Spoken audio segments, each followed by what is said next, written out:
오늘은 주님께서 진정 원하시는 것, 이런 제목으로 하나님의 말씀을 나누겠습니다. 본질은 없고 형식만 남아있는 것은 상당히 슬픕니다. 그리고 알맹이는 없고 껍데기만 있는 것은 우리에게 서글프죠. 부부가 한 집에 사는데 몸은 같이 있는데 마음은 다른 이성에게 가 있다면 그건 비극이죠. 왜냐하면 사랑이란 알맹이가 빠져있기 때문입니다. 오늘 우리가 읽은 이 시편 50편도 알맹이는 없고 껍데기만 있는 그 당시 이스라엘 민족들의 신앙 상태에 대해서 하나님께서 아주 안타까워하는 그런 모습입니다. 그 당시 사람들이 제사는 잘 드렸어요. 제사가 뭡니까? 제물을 불에 태워서, 짐승을 불에 태워서 하나님께 제사 드리는 것인데, 그건 그러지 않고 잘 드렸는데 정말 하나님께서 원하셨던 그 알맹이가 없어요.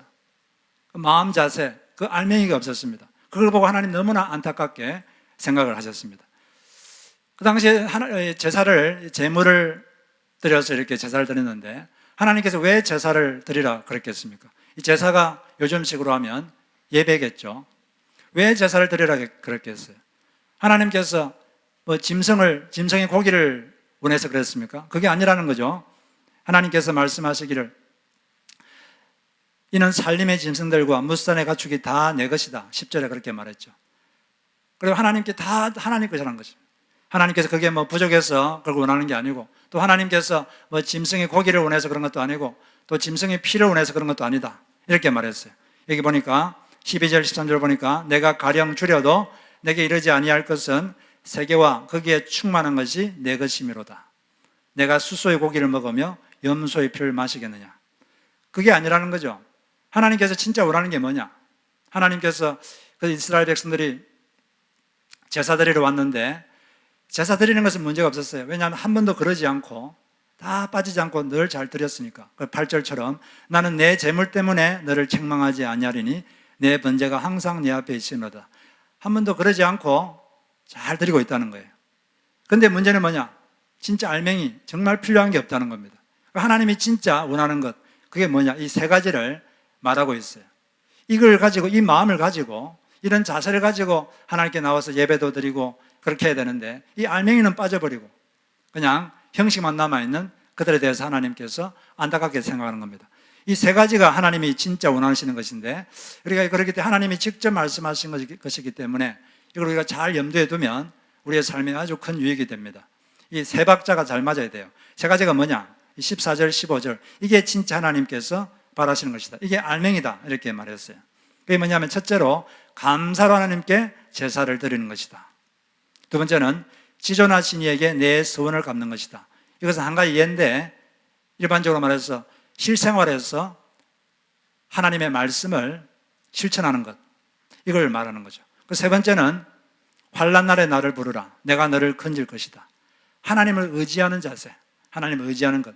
이 세 가지가 하나님께서 원하는 알맹이라는 것입니다. 이걸 가지고 나와서 예배도 드리고 하나님께 나와야 되는데 이 알맹이는 없고 그냥 몸만 와서 제사 드리고 그런 것들은 하나님 마음을 슬프게 한다는 것입니다. 그래서 우리가 이 세 가지를 우리가 잘 지키면 하나님의 많은 선물들이 여러분 삶 가운데 있을 줄로 믿습니다. 그래서 세 가지를 우리가 찾으러 살아가는 것은 뭐냐? 끝에서부터 거꾸로 이렇게 살펴보겠습니다. 먼저 하나님께서 원하는 것은 뭐냐? 하나님을 의지하기. 하나님 의지하는 것. 이걸 하나님께서는 바라십니다. 여기 보니까 환난 날에 나를 부르라. 내가 너를 건질 것이다. 환난이라는 것은 힘들 때, 어려울 때, 너 힘으로 뭔가 할 수 없을 때, 그때는 누구를 불러야 됩니까? 하나님을 부르라는 거죠. 하나님을 의지해라. 그런데 사람들은 예수를 믿는다 그러면서도 어려울 때, 역경의 때, 힘들면은 하나님께 안 가고 자꾸 다른 걸 의지하려고 합니다. 자꾸 자기의 능력만 자꾸 계산해보고 내 능력이 얼마인가, 내 능력이 참 작구나 절망하고 낙담하고, 또 어떤 사람은 자꾸 다른 사람에게만 나를 좀 도와줄 사람 없나, 자꾸 사람만 의지하고 그런다는 거죠. 또 심지어는 제가 얼마 전에 어떤 글을 보니까 한국에서는 예수 믿는다는 사람들이 점집에 많이 간다고 합니다. 점쟁이한테 가서 답답하니까 좀 가르쳐달라 이런 식으로 하는 사람이 많대요. 지금 요즘 한국의 무속인들 숫자가 20만 명이 넘는다고 합니다.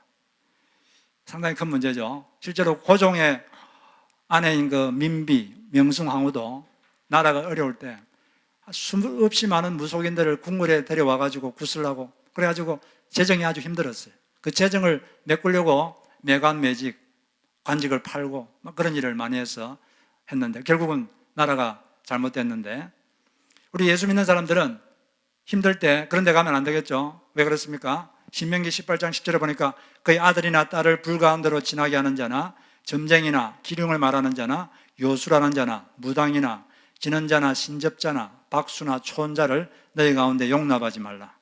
이런 것들은 그 근원이 악한 영입니다. 결국은 사람들을 힘들게 만드는 거예요. 그래서 우리는 사람이 마음이 답답하고 힘들고 자기 힘으로 안 될 때 누구한테 가야 되겠습니까? 나를 부르라. 나를 의지하라. 이게 하나님이 진짜 원하는 겁니다. 하나님은 사람이 독립적으로 사는 걸 원치 않아요. 하나님을 의지하는 것, 이걸 하나님이 너무나 기뻐하십니다. 그래서 우리는 내 마음속에 하나님을 의지하는 마음이 있는가? 그걸 우리는 깊이 질문해 봐야 돼요. 그런 마음을 가지고 우리 하나님께 예배드리러 오는 것입니다. 이 모세의 삶에 대해서 히브리서 3장에서는 딱 한 단어로 요약하고 있어요. 모세는 신실했다. 다른 말로 모세는 충성스러웠다. 이렇게 되어 있는데, 충성스럽다는 게 무슨 뜻입니까? 충성스럽다, 이 말은 변함없이 끝까지 자신의 책임을 완수한다. 그게 충성스럽다의 뜻입니다. 변함없이 흔들리지 않고 끝까지 자신의 책임을 완수하는 게 충성입니다. 신실이고. 그런데 모세의 삶을 보면 아주 어려운 일이 많았어요. 한 200만 명 되는 이스라엘 민족을 이끌고 광야를 통과하는데 이스라엘 민족들이 고집이 세고 자주 반역하고 불평, 원망, 그런 사람들을 데리고 40년 동안 끌고 오는 게 쉬웠겠습니까? 절대 쉽지 않아요. 그런데 어떻게 모세는 끝까지 충성스럽게 변함없이 그렇게 하나님께 충성할 수 있었느냐? 그걸 우리가 민수기를 보면 알 수가 있어요. 모세는 힘들 때마다 엎드렸습니다. 땅에 엎드렸어요. 엎드린다는 게 뭐냐? 하나님을 기도하는 거죠. 간구하는 거죠. 하나님께 맡기는 거죠. 그 당시에는 엎드리는 게 뭐 무릎 꿇는 게 아니라 엎드리는 자세는 배를 땅에 대고 완전히 땅에 이렇게 밀착하는 거예요. 완전히 저는 항복합니다. 하나님 당신께 맡깁니다. 이런 자세로 하나님께 완전히 기도하고 맡기는 거예요. 민수기 14장에 보면은 가데스 바나에서 열 정탐꾼이 부정적인 보고를 해가지고 이스라엘 민족 전체가 다 아주 침울에 빠졌어요. 낙담했습니다. 이제 우리는 가나안 땅에 못 들어간다. 이제 새로운 지도자를 뽑아서 다시 애굽으로 돌아가자. 그리고 모세를 돌을 들어서 모세를 죽이려고 막 그랬어요. 그때 모세가 어떻게 했습니까? 사람을 향해서 말하지 않았어요. 그냥 땅에 엎드렸습니다. 땅에 엎드려서 하나님께 기도했어요. 그러자 하나님께서 답을 주셨습니다. 하나님이 직접 답을 주셨고 해결해 주셨어요. 그리고 또 조금 지나면 민수기 16장에 고라와 다단이 중심이 돼서 모세에게 반역을 저질렀어요. 모세 너만 지도자냐? 우리도 지도자가 될 수 있다. 그랬을 때도 모세는 고라와 다단에게 바로 말하지 않고 바로 땅에 그냥 엎드렸습니다. 하나님께 맡겼죠. 하나님께 간구한 것입니다. 완전히 엎드려 버렸죠.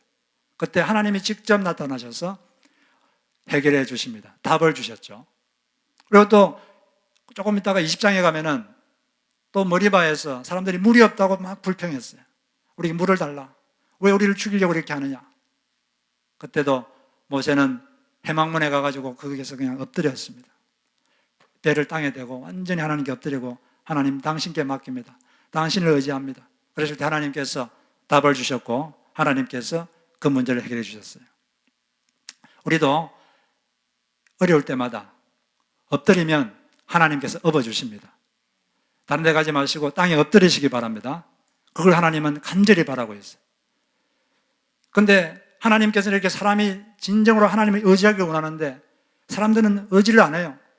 자기 힘으로 살려고 그러고 어떻게 하면 하나님 없이도 한번 살아볼까 이런 걸 원하는 것처럼, 실제 그렇지는 않겠지만 그런 것처럼 보일 때가 있습니다. 하나님께서는 그래서 자기만 의지하는 이 사람을 하나님 의지하는 사람으로 바꾸기 위해서 가끔씩 고난을 허락하십니다. 자기 의지의 사람에서 하나님 의지의 사람이 만들기 위해서 하나님은 고난을 주시기도 하신다. 이렇게 고린도서 1장에 되어 있어요. 바울이 아시아에서 힘이 지나도록 심한 고생을 받아 살 소망까지 끊어진 이유는 오직 죽은 자를 살리시는 하나님만 의지하도록 하기 위해서이다. 이렇게 말씀을 하신 거죠. 한국에 옛날에 얼마 전에 그 지존파 사건이 있었습니다. 부자 2,000명을 못 죽여서 통탄하면서 사람을 죽인 다음에 인육을 먹고, 그래서 한국 사회를 발칵 뒤집인 그런 지존파 사건이 있었는데, 이 지존파들을 다 전도한 사람이 있어요. 이재명 집사님이라는 분인데, 이분이 그들 다 전도해서 하나님 앞에 회개하게 만들었습니다. 그런데 이 이재명 집사는 원래 그런 사람이 아닙니다. 복음을 전하고 이런 사람이 아니에요. 이분의 그 젊을 때 목표는 한국에서 제일 돈을 많이 벌겠다. 이게 그의 목표였습니다. 그리고 그분의 별명은 뭐냐? 산만, 이게 별명이었어요. 왜 산만이냐? 교만, 오만, 거만. 자기가 최고인 줄 알고, 또 아주 사업도 너무 잘 됐어요. 불일 듯이 사업이 잘 됐습니다. 엄청나게 돈을 벌었어요. 근데 갑자기 사업이 확 망해버렸어요. 갑자기 사업이 부도가 나고 사업이 실패가 됐습니다. 그러자 지금까지 자기를 추앙하고 받들었던 사람들이 다 자기를 배신하고 떠났습니다. 그게 너무나 화가 나서 화병에 걸렸어요. 화병에 걸려가지고 1년 동안 병원 치료를 받아야 할 정도로 심신이 망가졌습니다. 그때서야 이제 내가 하나님께 가야겠구나, 이런 마음이 들어서 그때 아주 외딴 곳에 가서 하나님께 깊이 기도했습니다. 그때 깊은 회개 기도를 드렸어요. 자기만 믿고 하나님께 의지하지 않았던 자기의 삶을 회개하고 깊이 회개했어요. 그런 회개하는 과정에서 그의 병도 낫게 됐습니다. 이것이 바로 그가 복음을 전하는 사람이 될 수 있는 계기가 됐습니다. 그리고 점점 사업도 조금씩 회복되기 시작했어요. 그래서 이제 지금은 계속 복음 전도자로 그렇게 살고 있습니다. 그래서 많은 사람들을 구원했죠. 그 사람이 변화되니까 다른 사람들도 변하게 된 것입니다. 왜 하나님께서 그에게 그런 고난을 허락하셨느냐? 그가 자기 의지의 사람이어서 하나님 의지하는 사람, 하나님 의지의 사람이 되도록 하기 위해서 그렇게 하신 것입니다. 하나님은 여러분이 어려울 때 나를 부르라, 내가 너를 건지겠다. 이 말은 내가 너를 건져줄 의향이 있다는 것입니다. 바로 그분께 나가셔서 엎드리시기를 주의 이름으로 축복합니다. 그리고 두 번째로 주님께서 원하시는 것은 뭐냐면은 실생활에서 하나님의 말씀을 실천하는 것, 이걸 원하신다는 거죠. 예배는 잘 드리는데, 제사는 잘 드리는데 실제 삶을 보니까 하나님 말씀을 너무 가볍게 여기고 하나님을 아주 가볍게 여기는 그런 모습들이 그들에게 있었습니다. 그런 예배는 잘 드리는데, 제물은 잘 드리는데, 그런데 실제 실생활에서는 하나님을 가볍게 여기고 말씀을 가볍게 여기는 그런 사람들의 삶의 모습을 16절부터 우리 읽지는 않았는데 시편 50편 16절부터 22절까지 쭉 이렇게 말해주고 있습니다. 어떤 그들의 모습이 어떠냐면, 그들은 입으로는 16절에 내 율례를 전하며, 입으로는 하나님 말씀을 전하기도 하고 내 언약을 내 입에 두고 하나님의 언약을 말하기도 하고 가르치기도 하고 그래요. 그런데 실제 그들의 삶은 17절처럼 너가 교훈을 미워하고, 하나님 교훈을 미워합니다. 하나님의 말씀을 좋아하지 않아요. 싫어해요, 말씀을. 그리고 내 말을 내 뒤로 던지며, 하나님 말씀을 전하면서도 실제 자기 삶에서는 하나님 말씀을 그냥 뒤로 던져버립니다. 그냥 던져버리고 귀하게 생각하지 않아요. 그리고 18절에 도둑을 본적 그와 연합하고 도둑질하고 간음하는 자들과 동료가 되며, 간음하고 실제 간음하기도 하고 마음으로도 간음하고, 그 19절에 내 입을 악에게 내어주고 내 혀로 거짓을 꾸미며 언어로 많은 죄를 짓는 거죠. 그리고 20절에는 앉아서 내 형제를 공박하며 다른 형제 자매를 입으로 상처를 주고 언어로 상처를 주고 그렇다는 거죠. 내 어머니의 아들을 비방하는도다. 그런 삶에 대해서 하나님이 아주 안타깝게 생각하십니다. 내가 이 일을 행하여도 내가 잠잠하였더니 너가 나를 너와 같은 줄로 생각하였도다. 그러나 내가 너를 책망하여 너의 죄를 내 눈앞에 낱낱이 드러내리라 하시는도다. 그걸 빨리 돌이키지 않으면 내가 폭로하겠다는 겁니다. 그래서 우리는 우리 실생활에서 하나님 말씀을 실천하는 것을 잘해야 되는 것이죠. 우리가 많은 경우에 시편 50편 23절을 자주 인용하는데, 근데 이걸 인용할 때 그냥 부분적으로만 인용해요. 이걸 우리가 다시 50장 23절을 다시 읽어봅시다. 같이. 자, 시작. 감사로 제사를 드리는 자가 나를 영화롭게 하나니 그의 행위를 옳게 하는 자에게 내가 하나님의 구원을 보이리라. 여기 보면은 어떤 사람에게 하나님의 구원을 보이느냐. 하나님의 구원을 보인다는 것은 하나님의 구원의 능력, 구출의 능력을 체험하게 된다는 겁니다. 어떤 사람입니까? 먼저 감사로 제사를 드린 자가 나를 영화롭게 한다. 감사로 제사를 드려야 된다. 그 다음에 그것만 있는 게 아니에요. 그의 행위를 옳게 하는 자에게 내가 하나님의 구원을 보이리라. 감사로 제사를 드릴 뿐 아니라 그 행위를 실생활에서 옳게 하려고 애를 쓰는 사람, 그 사람에게 하나님의 구원이 임한다는 거예요. 물론 우리가 죄성이 있고 그렇기 때문에 하나님 말씀을 다 지킬 수는 없습니다. 그런 능력이 우리에게는 부족해요. 그렇지만 하나님 명령을 지키려고 애를 쓰는 겁니다. 몸부림치고 또 실패하면 다시 하나님 앞에 자백하고 다시 시작하고 다시 회개하고 이렇게 애쓰는 그런 모습, 이것을 하나님은 귀하게 보시고 기뻐하시는 거죠. 우리는 이 하나님 마음을 알고 우리의 행위를 하나님 앞에서 옳게 하는데 신경을 쓰시는 여러분 되시기를 바랍니다. 그런 자에게 하나님께서 하나님의 선물을 주시는 것이죠. 그리고 마지막으로 하나님께서 원하시는 알맹이, 이 신앙의 알맹이가 뭐냐? 감사하는 것입니다. 모든 일에 감사하는 것. 이게 하나님께서 원하는 마음이에요. 예배 드리러 올 때 하나님께서 감사하는 마음을 가지고 예배 드리는 겁니다. 우리가 왜 예배 드립니까? 구약시대 때는 왜 제사를 드렸습니까? 하나님께 감사하는 마음을 표현하기 위해서 제사도 드리고 예배도 드리고 그렇게 하는 겁니다. 하나님께 감사하는 마음을 표현하는 방법 여러 가지가 있는데 그 중에 하나가 예배 드리는 거예요. 그런데 예배는 드리고 제사는 드리는데 그 마음속에 감사하는 마음이 빠져 있다면 그러면 하나님께서 그 예배를 기쁘게 받을 수 있겠습니까? 예배의 알맹이가 감사하는 마음인데 하나님께 대해서 감사하고 사람에 대해서 감사하는 마음을 표현하는 게 그걸 위해서 하나님께서 제사 드리라 예배 드리라 그러는데 그 감사하는 마음은 다 빠져버리면 어떻게 하나님을 기쁘게 할 수 있겠습니까? 그래서 지금 이 시간 예배 드리려고 이 시간 모였는데 여러분 마음속에 하나님에 대해서 정말 감사하는 마음이 있는가? 그걸 한번 여러분 점검해 보시고 한번 마음속을 잘 살펴보시기를 바랍니다. 하나님은 감사하는 마음을 제물로 받고 싶어 하십니다. 우리가 이렇게 감사하는 마음을 드리면 하나님이 기뻐하시죠. 그런데 감사하면 하나님만 기쁜 게 아니라 감사는 우리에게도 큰 유익이 있습니다. 하나님께서 인간에게 뭘 하라 이렇게 하는 것은 다 인간에게 유익하니까 하라는 거예요. 하나님은 사람에게 해로운 거 절대 하라고 하지 않습니다. 우리에게 다 유익하고 우리의 행복에 도움이 되니까 하라고 하시는 거죠. 그래서 신명기 10장 13절에 보면 다음과 같은 말씀이 있는데 내가 오늘 너의 행복을 위하여 너에게 명하는 여호와의 명령과 규례를 지킬 것이 아니냐. 하나님께서 왜 규례와 명령을 주셨느냐? 너의 행복을 위하여 이런 걸 주신다는 거예요.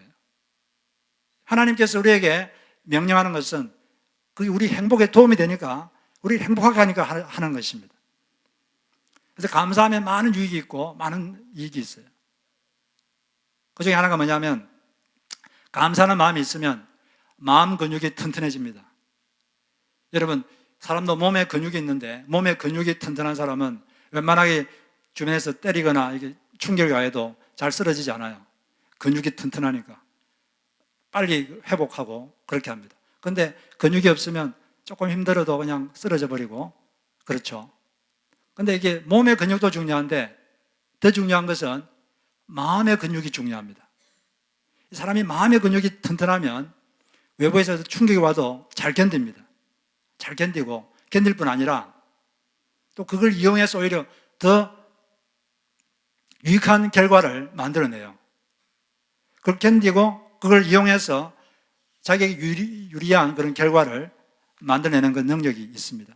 그런데 마음 근육이 약하면 조금 옆에서 힘들게 하거나 어린이 있으면 금방 절망해버리고 포기해버리고 그런 경우가 많은 거죠.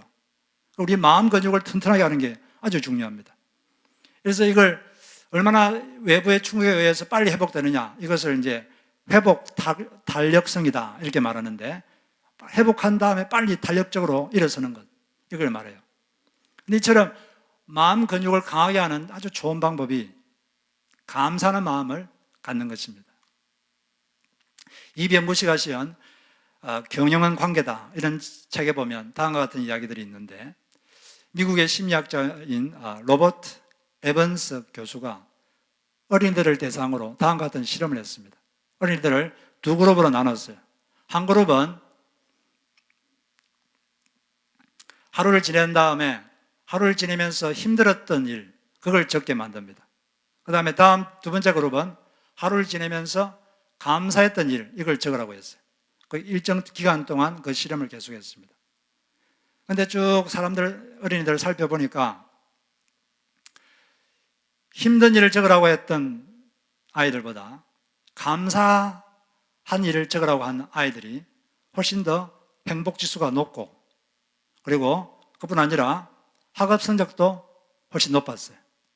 그리고 다른 사람을 돕는 빈도도 더 높았고, 그리고 몸도 훨씬 더 건강했습니다.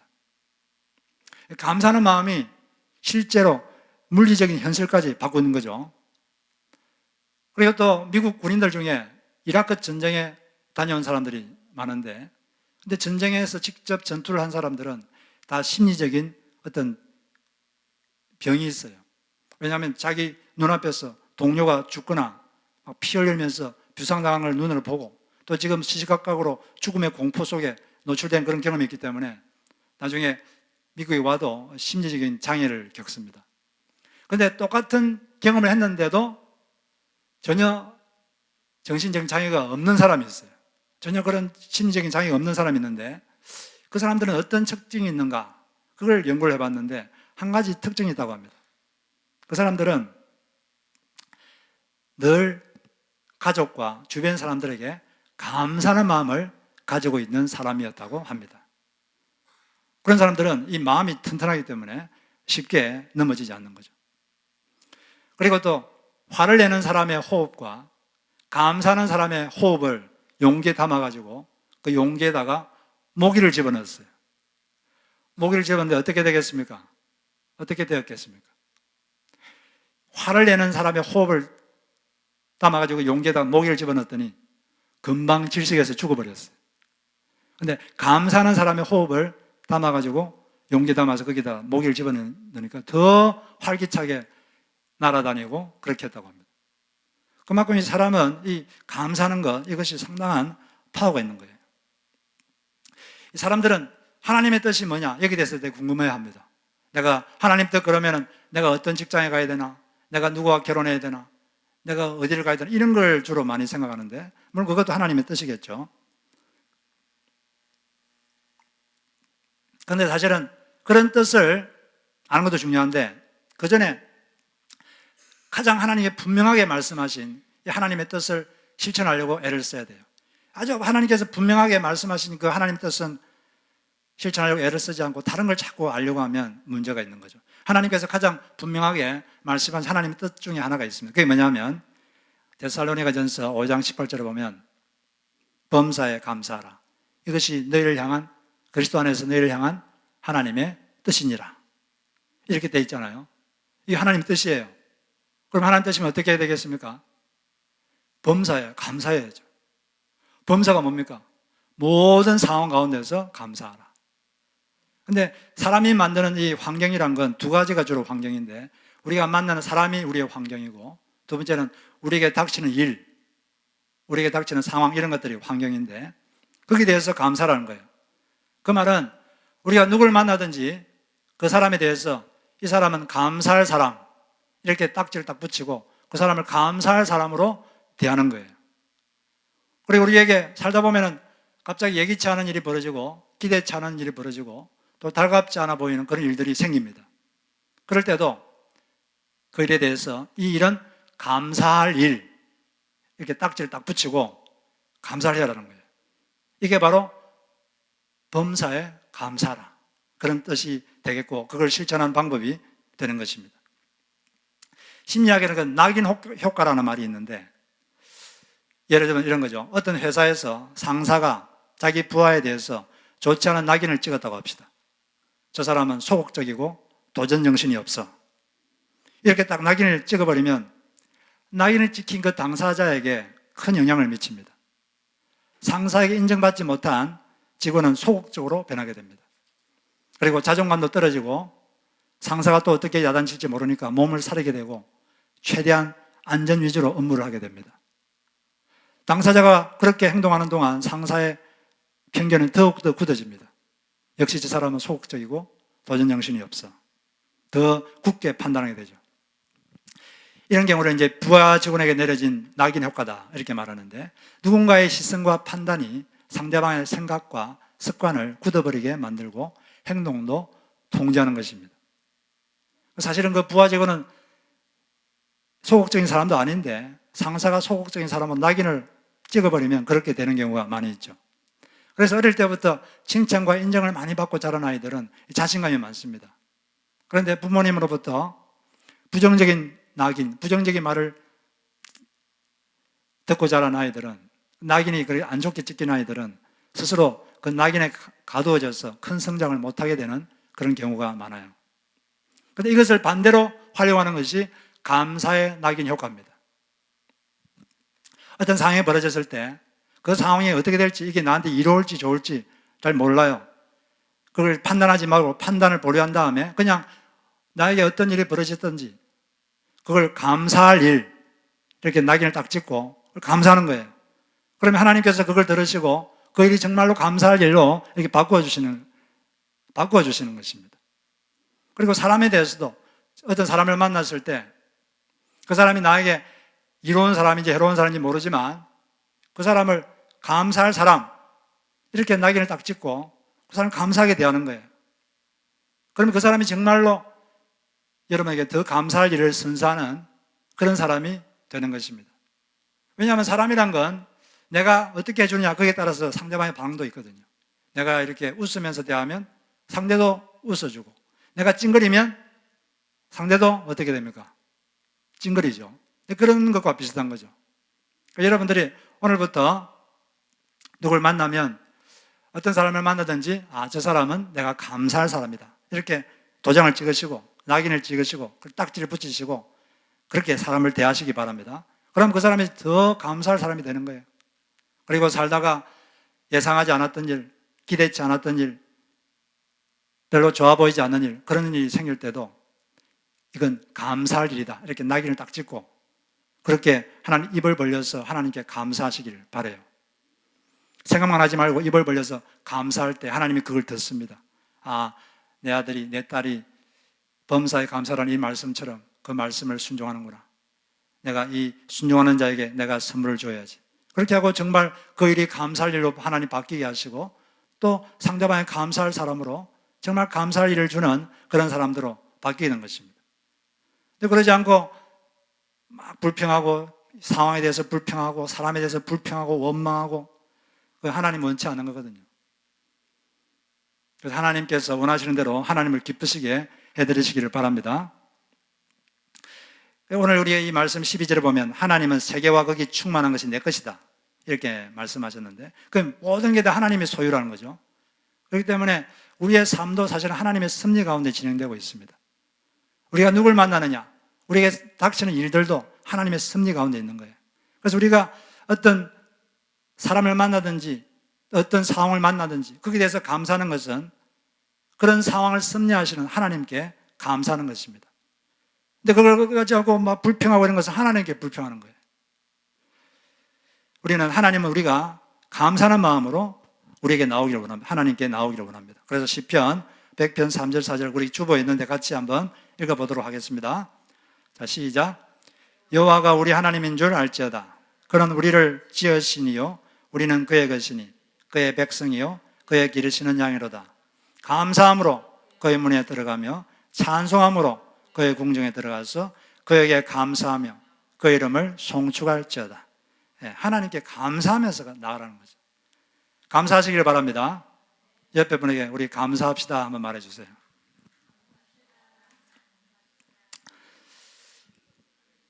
아까 제가 경영은 관계다 이런 책 소개를 했는데 그 책을 지으신 분은 독실한 기독교 신자입니다.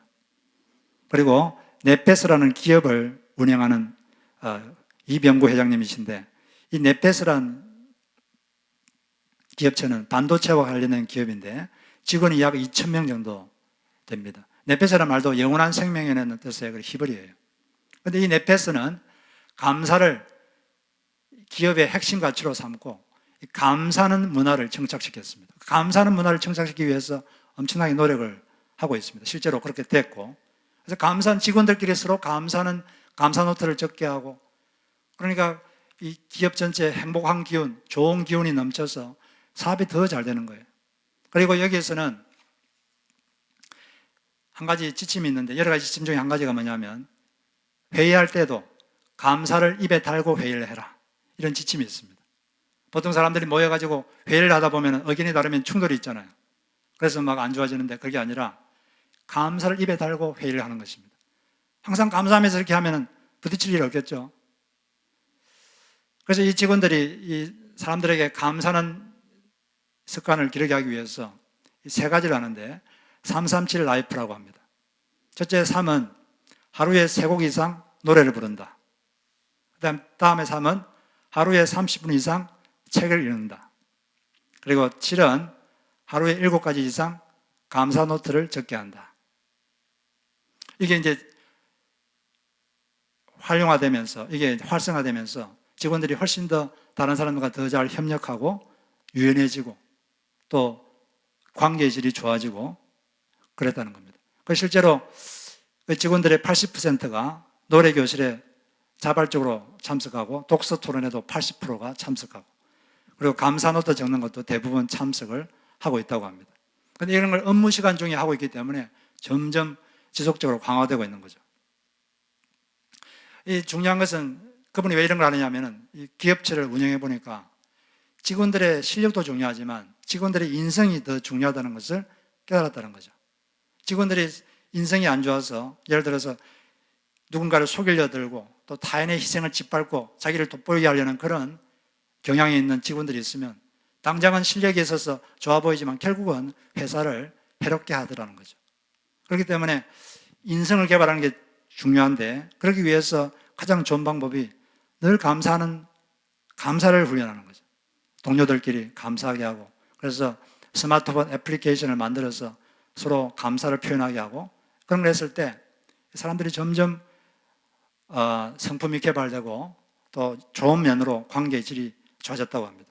그러니까 이제 그 직원들 중에 이런 훈련을 받은 사람이 자기가 변화된 것을 이렇게 글로 적은 적이 있는데 제가 한번 읽어보겠습니다. 감사 편지 쓰기를 실천하면서 가장 큰 변화는 제 사고방식이 긍정적으로 바뀌었다는 것입니다. 예전에는 어떤 원인에 대하여 잘 되었을 때 감사하는 수준이었다면 지금은 그럼에도 불구하고 감사하는 마음이 조금씩 생겨나고 있습니다.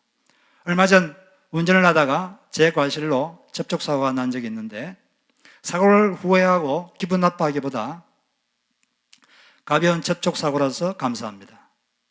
원래 조금 상처가 나 있던 부위에 사고가 나서 감사합니다. 가족과 함께 있을 때가 아닌 혼자 있을 때 사고 나서 감사합니다. 라는 말이 자동적으로 떠오르면서 내가 많이 변했구나 라고 생각하게 되었습니다. 이런 긍정적인 생각들 때문에 사고에 대한 찜찜함을 금방 잊을 수 있었습니다.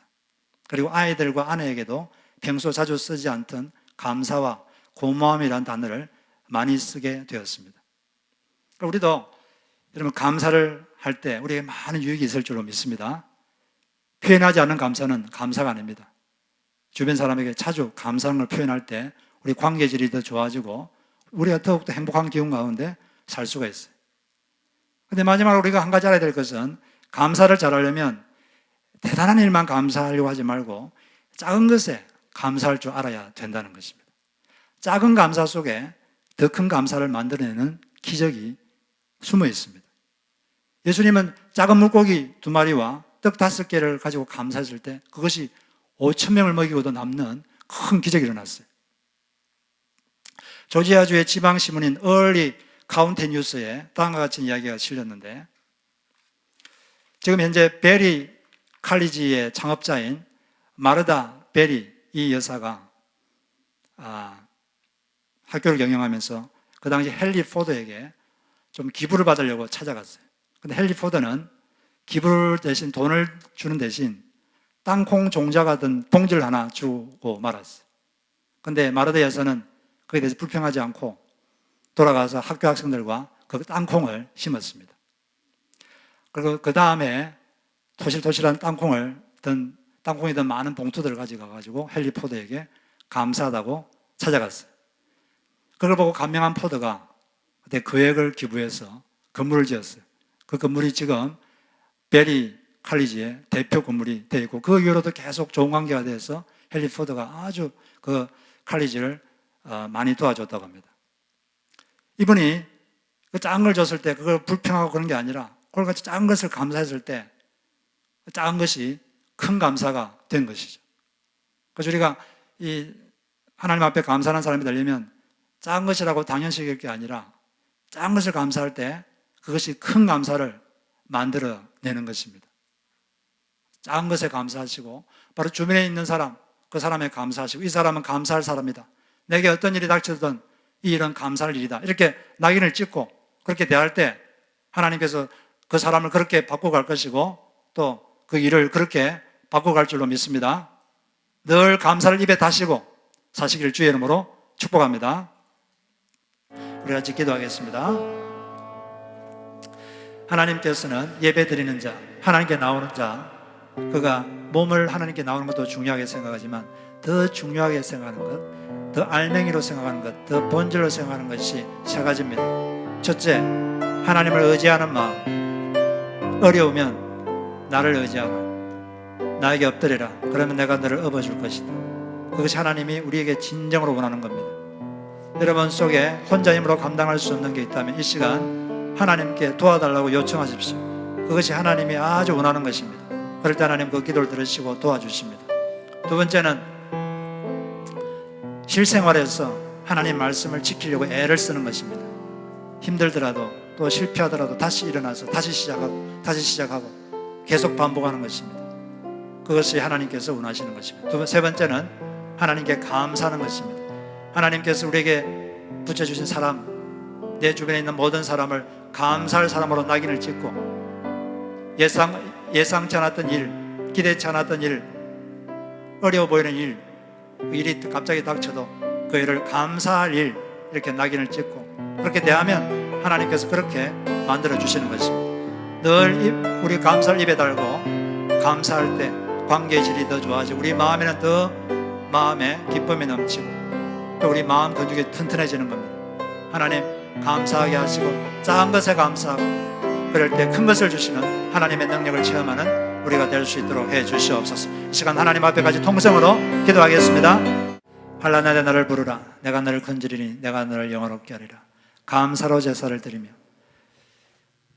내 행위를 옳게 하는 자에게 하나님의 구원을 보이리라 말씀하신 하나님 아버지, 하나님께서 인간에게 원하는 것이 무엇인지 알았습니다.